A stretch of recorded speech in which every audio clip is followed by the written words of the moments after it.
In this video, I'm going to be doing a Have Yourself a Merry Little Christmas piano chords tutorial. It's Paul Tobey from Jazzmentl.com. Thanks for joining me. The chords for all Christmas songs are fun to put together. Every time I sit down at the piano at Christmas time, I think about how can I reharmonize this particular Christmas standard, and Have Yourself a Merry Little Christmas really lends itself to that. So we're going to go over some really neat chords in this video. I'm going to play the tune through once, and then we're going to start to tear it apart and take a look at some of the more intricate chords. It's going to make you sound great this Christmas. Let's get started.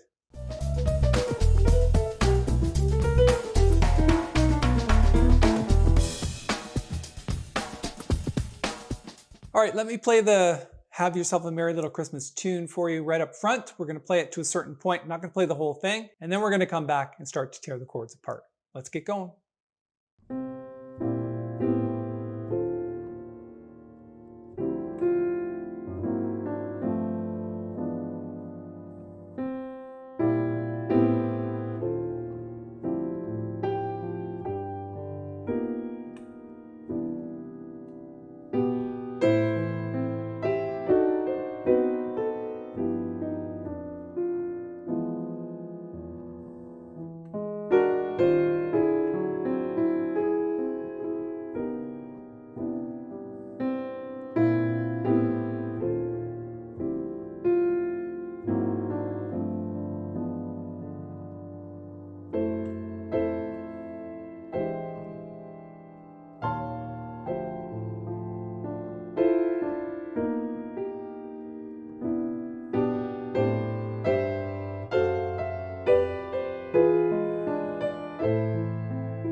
Okay, let's take a look at the sheet music, because some of the chords that I played, you're going to want to know what they are and how to voice them.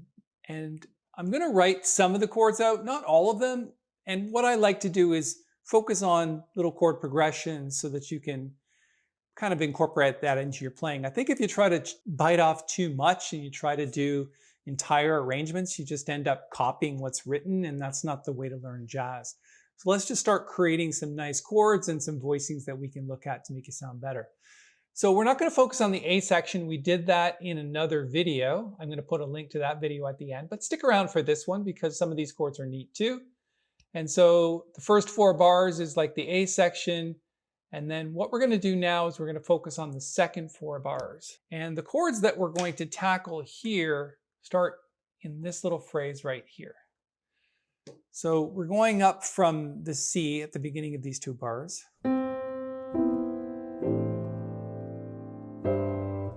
And we did manage to fix this before. We turned this into a C over G chord. So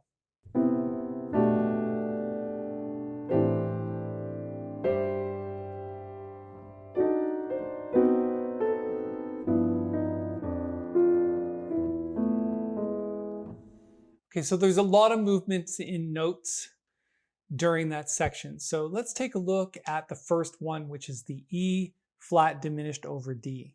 Now, there is a pattern for that you're going to want to know. And the way that you think about it is not necessarily, there's a couple of different ways to go at it. The first one is to take a look at it as a diminished chord. So E flat diminished is this. And then you just take off the top note and you play a half step below the low note. And then play that note octave. So you're surrounding this diminished chord with an octave.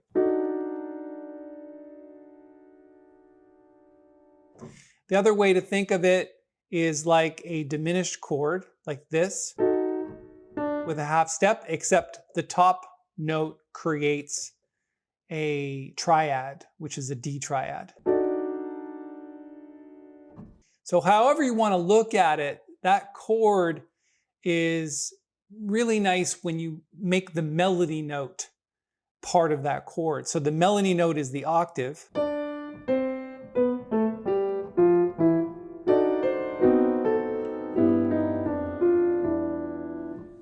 So I'm just going to write it out for you just to make sure you got that. So like I say, you're going to surround it with an octave, and then you're going to play the diminished chord in the middle, which is the E flat, the G flat, and the A, like that. And play the lowest note with your left hand. So it's the same when you get to the C diminished over B chord. That's actually part of the same diminished scale.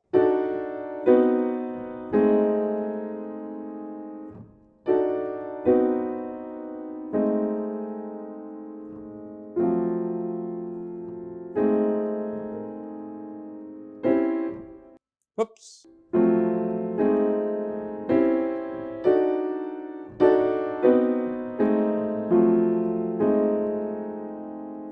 Okay.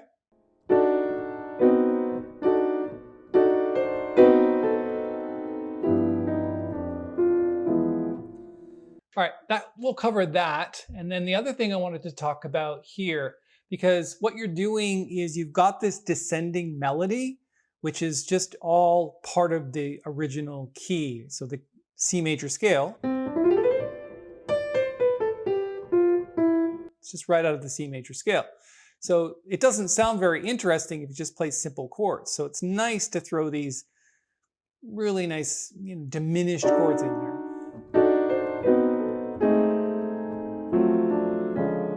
Okay. All right, then when we get to the G major 6th chord, basically what we're doing is we're playing like that, which sounds kind of simple, but then if you do that line cliche in the inner voice, that's something that happens a lot. For example, if you look at James Bond.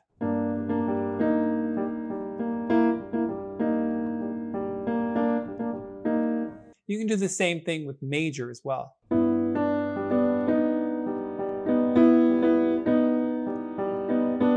So often what you'll do is you'll try to move inner voices while the outer voice stays on the melody note.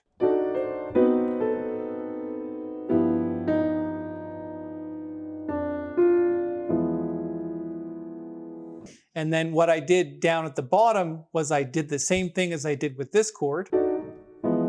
I just did it on E7. So if you wanted to take this here, this concept, and transfer it over to here, basically you've got over E. So you've got an F diminished over E. Same pattern. The only thing I'm doing differently is I'm playing octaves in the bass.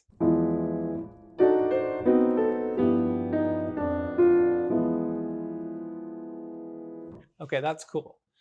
Then when I get here, this is an interesting pattern. So what you're doing is you're playing, so let me spell it out and then we'll write it out. Well, actually, let me just go ahead and write it out. So you've got E here.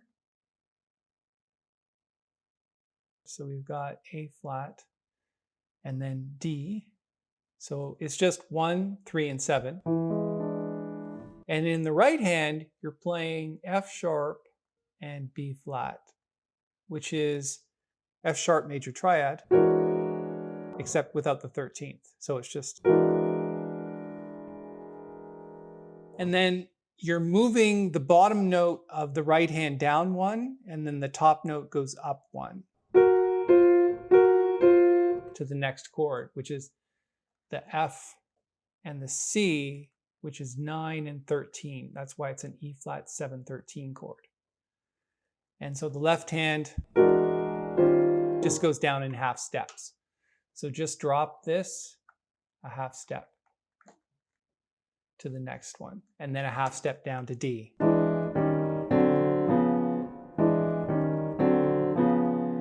And the right hand just goes. And you could continue that pattern all day.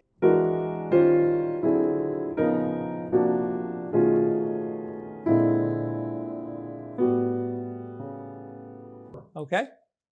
So it's just this pattern. And the reason why you're doing that is because these are all 2/5s. So if we were to take out the E7, it would be F minor 7. And then over here, it would be E flat minor 7. So just a 2/5 and then a 2/5. But you're taking the tritone substitution of F and making E, tritone substitution of E flat and making D7. Okay? So one more time.